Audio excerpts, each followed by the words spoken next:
दोस्तों वजीरेक्स के ऊपर एसेट्स को हैक हुए लगभग 4 दिन के आसपास का टाइम हो चुका है और कोई नई इन्फॉर्मेशन यहाँ पे देखने को नहीं मिली है। अभी 1 घंटे पहले यहाँ पे वजीरेक्स के ट्विटर अकाउंट की तरफ से एक ट्वीट किया गया जिसके अंदर वो चीज़ यहाँ पे डिक्लेयर की गई कि आगे आने वाले टाइम में आपको क्या करना चाहिए, इस टाइम पे क्या स्ट्रेटेजी रखनी चाहिए। इस टाइम पे अगर आपने वजीरेक्स पर अमाउंट पड़ा है, आपका अमाउंट फंसा हुआ है, विड्रॉल नहीं कर पा रहे हो, डिपॉजिट नहीं कर पा रहे हो, साथ साथ में ट्रेडिंग भी नहीं कर पा रहे हो, इस टाइम पे बेस्ट स्टेप क्या रखनी चाहिए इसके बारे में इस वीडियो के अंदर बात करेंगे। साथ साथ में बजट सेशन आने वाला है और FIU और यहाँ पे वजीरेक्स रजिस्टर है FIU के अंदर, तो क्या इस बजट सेशन के थ्रू यहाँ पे कहीं की थोड़ा सा यहाँ पे वजीरेक्स को हेल्प मिल सकती है, क्योंकि ये बजट के अंदर काफ़ी कुछ चीज़ें हो सकती है क्रिप्टो करेंसीज को लेकर। और आगे आने वाले टाइम के अंदर जो है क्रिप्टो करेंसी मार्केट के अंदर जो चीज़ें होती है इंडिया के अंदर, जैसे फॉरेन के अंदर हो रही है, जैसे यहाँ पे US के अंदर हो रही है, यहाँ पे जो SEC स्टेप लेता है किसी भी एक्सचेंज के ऊपर या फिर किसी भी क्रिप्टो प्रोजेक्ट के ऊपर, आगे आने वाले टाइम के अंदर FIU भी यही चीज़ें करने वाला है, इसके बारे में बात करेंगे। साथ साथ में ऐसी कौन सी बेस्ट इंडियन एक्सचेंज है जहाँ पे फंड को ट्रांसफर कर सकते हैं,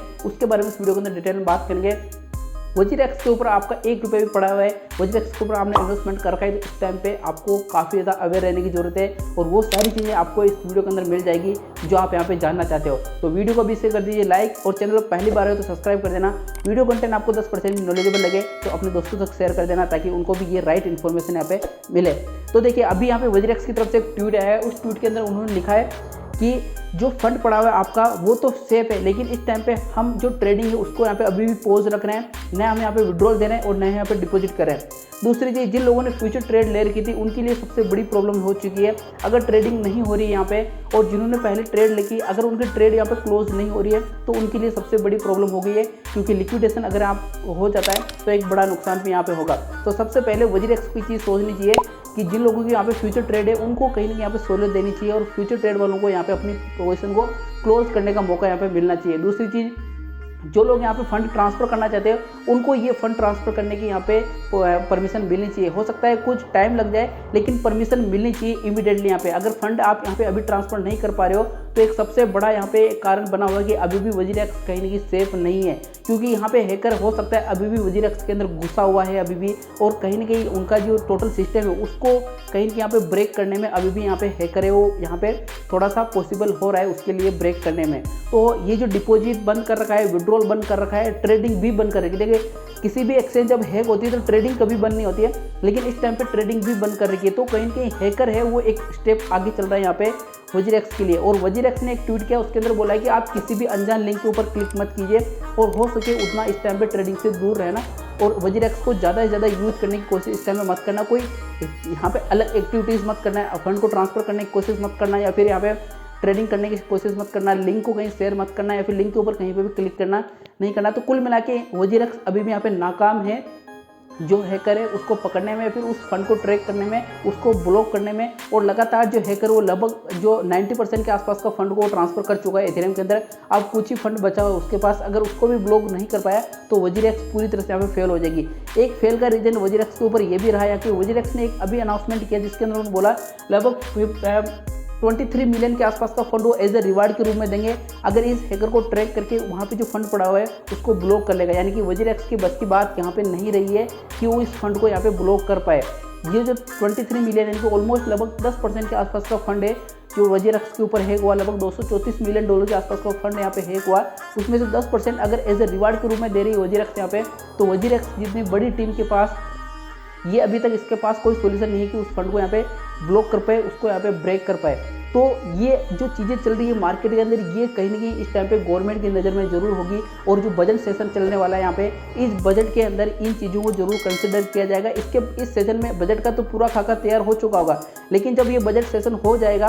और क्रिप्टो के अंदर कोई नया रूल्स और रेगुलेशन आएगा, क्रिप्टो के बारे में अगर बात होगी तो उसके बाद जो चीज़ें होगी इस केस को जरूर वहाँ पे स्टडी किया जाएगा और इसको यहाँ पे जरूर कंसिडर किया जाएगा। और FIU अगर यहाँ पे वजीरेक्स FIU के अंदर रजिस्टर्ड है, आप सब लोगों को पता है, टैक्स भी ले रही है और TDS भी काट रही है, सब कुछ कर रहा है और गवर्नमेंट सब कुछ पैसे भी यहाँ पे ले रही है। तो गवर्नमेंट को ये चीज़ जरूर यहाँ पे सोचनी चाहिए जो कस्टमर का फंड यहाँ पे डूब रहा है, जो हैकिंग की प्रॉब्लम हो रही है उसको कहीं एक इंक्वायरी के बैठे उसके ऊपर, और वजीरेक्स के ऊपर भी इंक्वायरी बैठे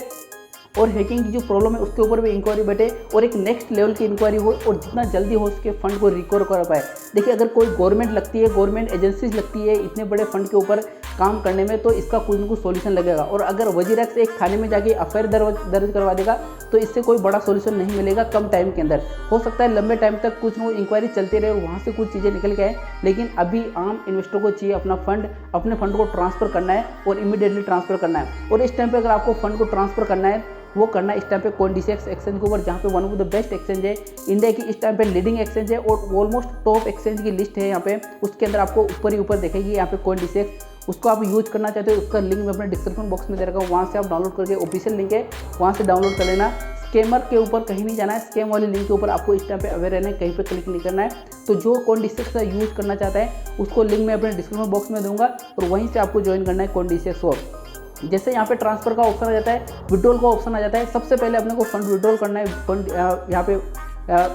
वजीरेक्स से और ट्रांसफ़र करना है CoinDCX के ऊपर, ठीक है। इसके अलावा अगर यहाँ पे और बात करें यहाँ पे, तो जो फंड है वो यहाँ पे क्या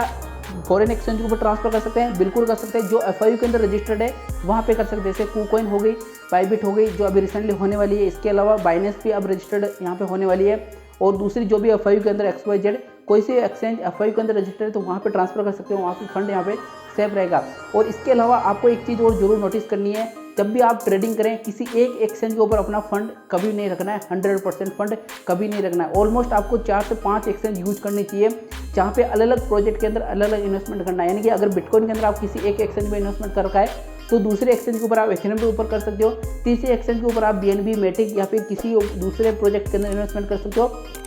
तो कम से कम 4 से 5 एक्सचेंज यूज करनी है और अपने पोर्टफोलियो को डाइवर्सिफाई रखना है। जब भी कोई हैकिंग की प्रॉब्लम आती है या फिर कोई भी एक्सचेंज डूबती है, रखपुल होता है, या फिर किसी एक प्रोजेक्ट के अंदर भी रखपुल होता है, या फिर हैकिंग की प्रॉब्लम आती है, या फिर वो एक्सचेंज डाउन हो जाती है, जब उनको ट्रेड लेनी हो उस टाइम पे डाउन हो जाए, इस तरह की प्रॉब्लम आ जाती है मार्केट के अंदर, क्योंकि ये ब्लॉकचेन बेस्ड यहाँ पे जो भी है वो काम चलता है यहाँ पे पूरा, और टेक्निकल प्रॉब्लम कभी भी आ सकती है यहाँ पे। तो एक चीज़ हमेशा अपने माइंड में रखनी है, जब भी किसी भी एक्सचेंज का यूज़ करते हो तो कम से कम 4-5 एक्सचेंजों का यूज़ करना है और अलग अलग एक्सचेंजों पर अलग अलग फंड रखना है। ऐसा नहीं कि आप 4-5 एक्सचेंजों पर सबके अंदर एक ही प्रोजेक्ट के अंदर इन्वेस्टमेंट कर रखा है, यानी कि सभी के ऊपर आपने बिटकॉइन के अंदर इन्वेस्टमेंट करना है। ये गलती भी यहाँ पे नहीं करनी है। तो ये छोटी छोटी चीज़ें होती है, इससे कहीं की जो बड़ा लॉस होता है उसको यहाँ पे बचा सकता है। और आगे आने वाले टाइम के अंदर यहाँ पे जो ETFs है, एथेरियम का ETF शुरू होने वाला है, इसके साथ में बजट सेशन भी आने वाला है और ये काफ़ी सारा पॉजिटिव न्यूज़ देखने को मिल रही है मार्केट के अंदर। US से काफ़ी सारी पॉजिटिव देखने को मिल रही है, डोनाल्ड ट्रम्प को लेकर हो चाहे यहाँ पे एलोन मस्क को लेकर।